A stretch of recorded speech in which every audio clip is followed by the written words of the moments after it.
never killed the judge who tried and passed a death sentence on the JKLF leader, Maqbul Bakr? Yes.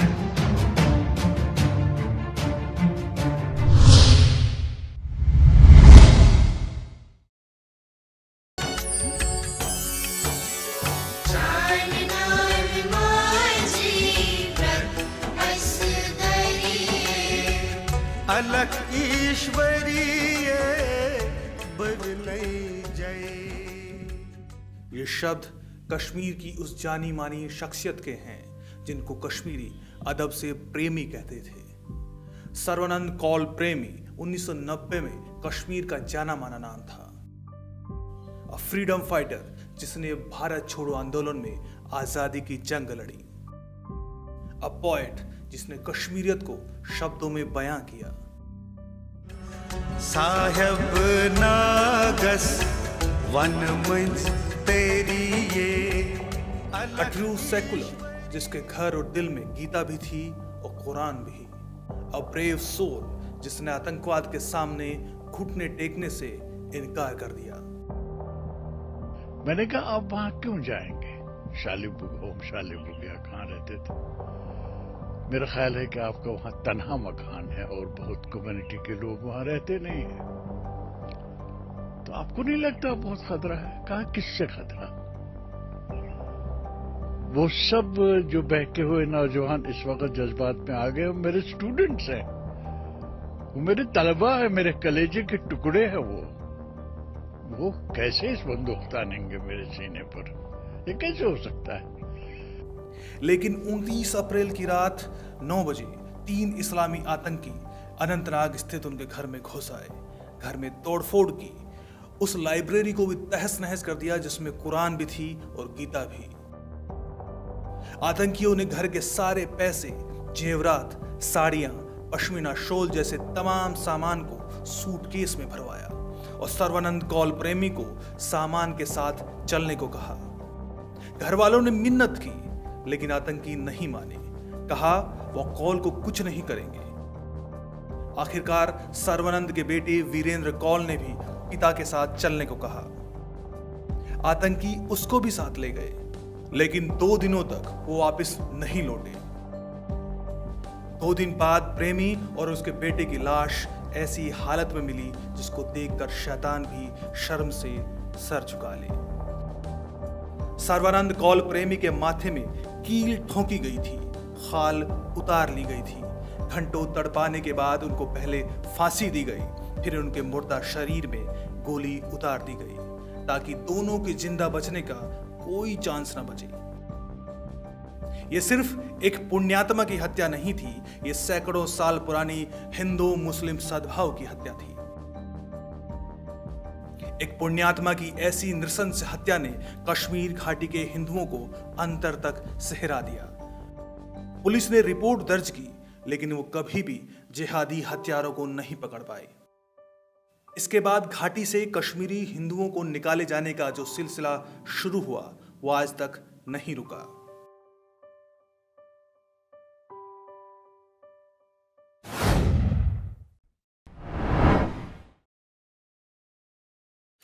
साल 2003 कश्मीर।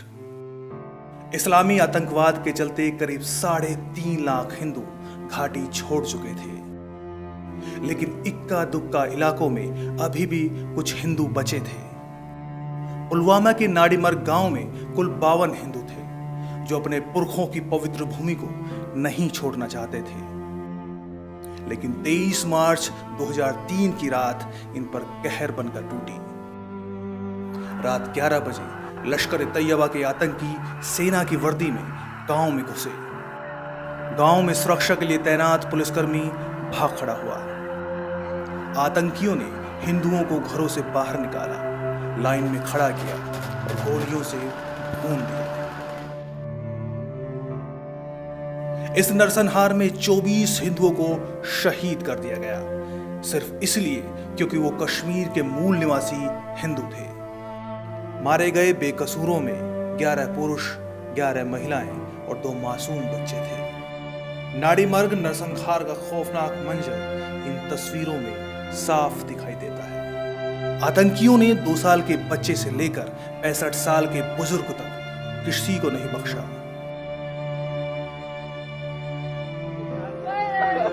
इस नरसंहार के बाद गांव के बाकी बचे हिंदुओं ने भी गांव छोड़ दिया। कुछ ही दिन बाद 29 मार्च को मुंबई पुलिस ने इस नरसंहार में शामिल आतंकियों को मारकर बदला तो ले लिया, लेकिन कश्मीर से निकाले गए हिंदू आज भी अपने घर लौटने के इंतजार में हैं।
पिछले 30 सालों में कश्मीर में हिंदुओं के साथ अत्याचारों की तमाम हदें पार कर दी गई। कुछ ऐसी जघन्य घटनाएं भी घटी जिसको सुनकर आज भी रोंगटे खड़े हो जाते हैं। घाटी में अत्याचार और बलिदान की ऐसी ही कहानी है सरला भट्ट। 19 साल की सरला भट्ट श्रीनगर के इंस्टीट्यूट ऑफ मेडिकल साइंसेज में नर्स थी।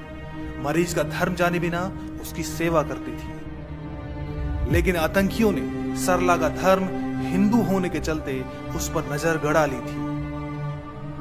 अस्पताल में डॉक्टर अब्दुल अहद गुरु और जेकेएलएफ के डिप्टी कमांडर हामिद शेख सक्रिय थे।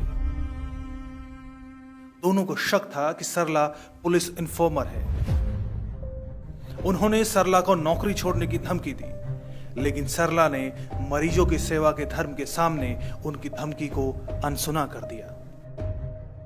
इसके बाद डॉक्टर के कहने पर जेकेएलएफ के इस्लामी आतंकियों ने सरला भट्ट को किडनैप कर लिया।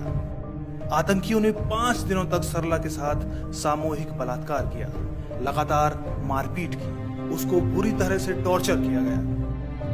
5 दिन बाद आतंकियों ने 4 गोलियां दागकर सरला को दर्द नरक से छुटकारा दिया। आतंकी सरला की लाश को उमर कॉलोनी में सरेआम फेंक कर चले गए। पोस्टमार्टम की रिपोर्ट ने सरला के साथ हुई बर्बरता और बलात्कार की कहानी का चिट्ठा खोल दिया। लेकिन आतंक की ये कहानी यहीं खत्म नहीं हुई।